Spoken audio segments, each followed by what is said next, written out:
Hello everyone, this is Donna, and this is Chapter 11 of Endgame.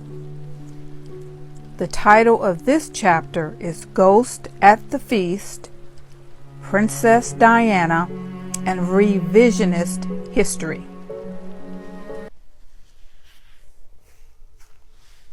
Prince Harry said in Spare, and Omid uses this in the first page, on the first page of chapter 11, people kept using the word. It was a punch in the throat and a bloody lie because mommy wasn't dead. And he was saying the word body. Prince Harry, Spare.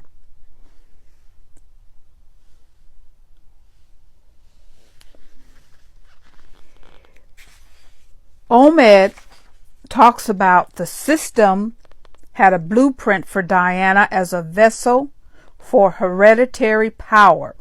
But when it came to Diana as a human being, the palace was completely unprepared.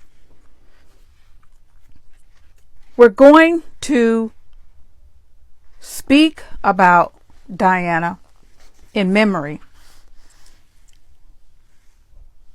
And I've used pictures of Diana, some AI generated, because this new technology allows you to depict Diana as you would have wanted her to be.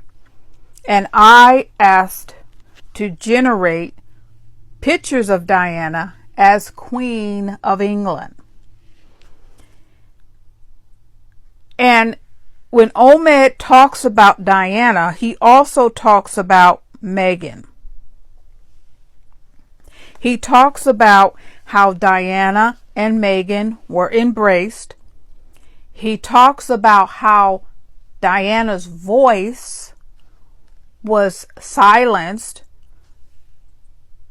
when they removed her interview with Bashir.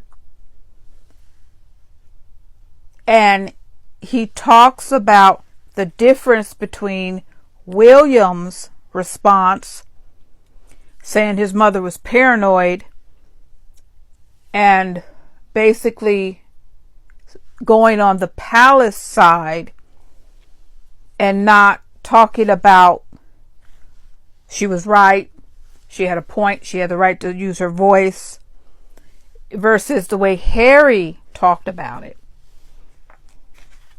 And Harry talked about remembering his mother, but also acknowledging that, yes, Bashir did do something he should not have done. We didn't know that at the time. The BBC knew it and didn't say anything. The palace, he talks about in this book, how the palace used the Bashir quest for the interview to silence Diana's voice, and ignoring the misery, as he puts it, that the palace caused Diana.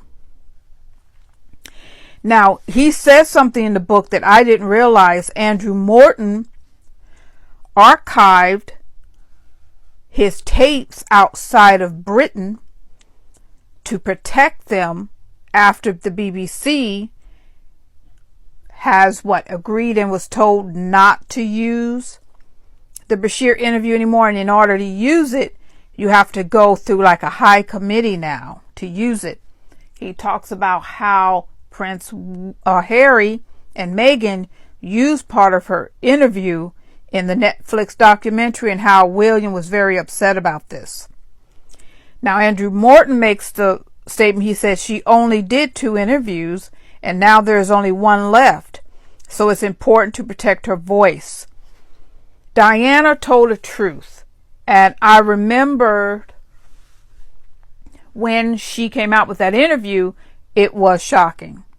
Because we didn't know just how terrible life was for her. And we're still finding out just how bad it was. Because the palace have covered up her misery.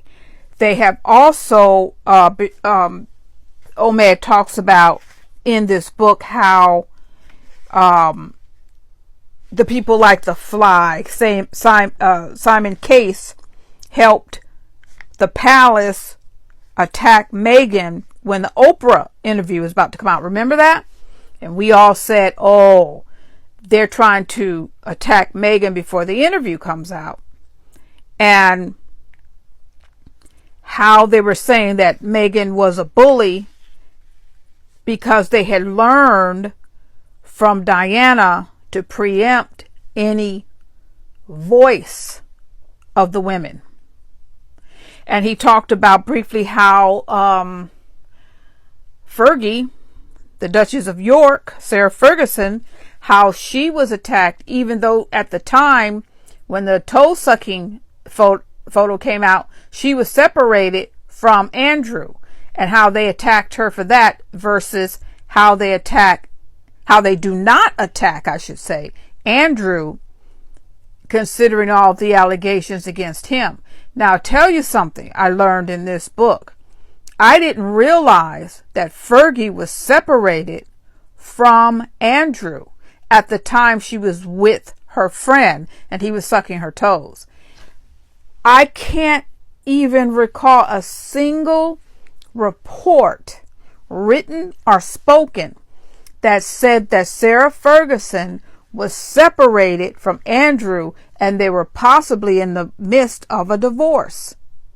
That would have put a whole nother shade on what happened, because she was vilified for basically being seen as stepping out on him. But it puts a whole nother color on the situation if you knew that she was separated from Andrew.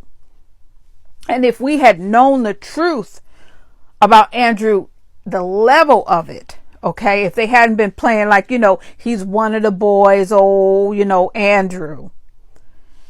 And I said before, he's always been known as Randy Andy. I wanted to celebrate Diana, and I want to celebrate Meghan and even Sarah Ferguson.